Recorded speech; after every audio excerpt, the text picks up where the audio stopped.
이웃 간 층간소음 문제가 큰 갈등으로 번지고 있는 소식들 자주 접할 수가 있는데요. 이유가 있었습니다. 아파트 층간소음 문제를 해결하기 위한 정부의 관리가 부실하다는 감사 결과가 나왔습니다. 특히 주무부처인 국토부는 문제를 알면서도 별다른 조치를 취하지 않았습니다. 강산 기자와 함께 짚어보겠습니다.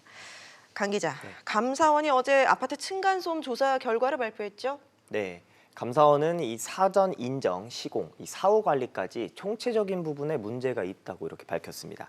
감사원은 최근 LH, SH, 민간 등 총 이 191세대의 층간소음을 측정을 했는데요.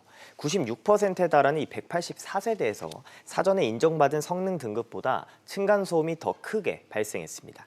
특히 60%는 최소 성능 기준에도 미치지 못했습니다. 감사원은 이 성능 인정서가 없는 바닥구조 제품을 시공한 이 LH공사 현장 소장과 공사 감독관에 대해 중징계를 요구하기도 했는데요. 특히 감사원은 국토부가 이런 문제를 지난 2017년 현장 조사에서 파악을 했는데도 지금껏 아무런 조치를 안 했다고 지적했습니다. 감사원은 이 입주민 피해 대책 등을 빨리 수립하고 LH, SH 등의 모두 19건의 위법, 부당 사항을 통보했습니다. 네, 정부 인증 제도에 구체적으로 어떤 문제점이 있었던 겁니까?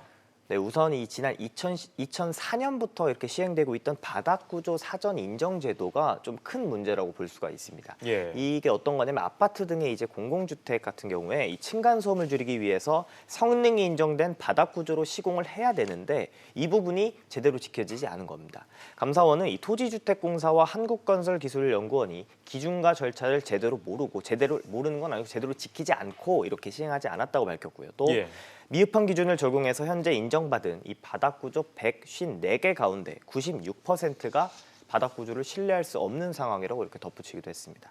이와 함께 시공 현장 126곳 가운데 이 88%는 이 시공 절차를 준수하지 않거나 품질 기준이 미달된 상황으로 이렇게 알려졌습니다. 거짓으로 층간 소음을 테스트를 한 건데 이걸 사실 알 수가 없는 방법인 게 규정 자체가 이렇게 없기 때문에 현재 이런 일이 발생하고 있는 겁니다. 층간소음 문제가 지금 사회적 문제로 번지고 있기 때문에 사전에 막을 수 없다면 사후에라도 관리를 해야 될 것 같은데요. 네, 이 문제는 층간소음 사후에도 문제가 있다는 겁니다. 예. 이 준공 후에도 이 층간소음 차단 성능을 측정하는 이 공인 측정 기관 자체가 이 사후에 평가할 때 기준에 맞추기 위해서 이 측정 위치를 임의로 변경하는 사례가 있습니다. 또 이 데이터를 조작해서 성적서를 부당하게 발급하는 등 이 시공 사후의 관리도 부실한 것으로 드러났습니다. 13개 공인 측정 기관이 제출한 성능 성적서 가운데 205건 가운데 이 13%만 명확하다, 기준을 제대로 지켰다고 볼 수가 있습니다. 네. 그렇다면 이에 대해서 주무부처인 국토부는 뭐라고 밝히던가요? 네, 감사원이 어제 이렇게 주장을 하고 바로 국토부가 이렇게 해명 자료를 냈는데요. 총체적 제도 개선에 나서겠다고 이렇게 입장을 밝혔습니다. 예. 먼저 감사원의 지적으로 위법 사례가 밝혀진 이 8건의 하자 제품에 대해서 좀 문제가 있는 제품에 대해서 인정을 취소하기로 했습니다. 제도 보완과 함께 이 인정이 유효한 제품에 대해서도 전수조사에 착수해서 다 조사를 해보겠다 이렇게 밝혔는데요. 기준에 미치지 못하면 추가로 이 제품들의 인정을 취소할 계획입니다. 이와 함께 바닥 구조를 시공할 때 점검 사항을 인정 조건에 포함을 시키고 감리 확인서를 완료한 후에 제출하도록 했습니다.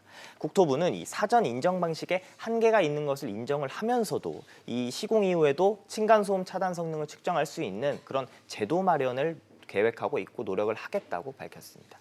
네, 알겠습니다. 강산 기자 얘기 잘 들었습니다.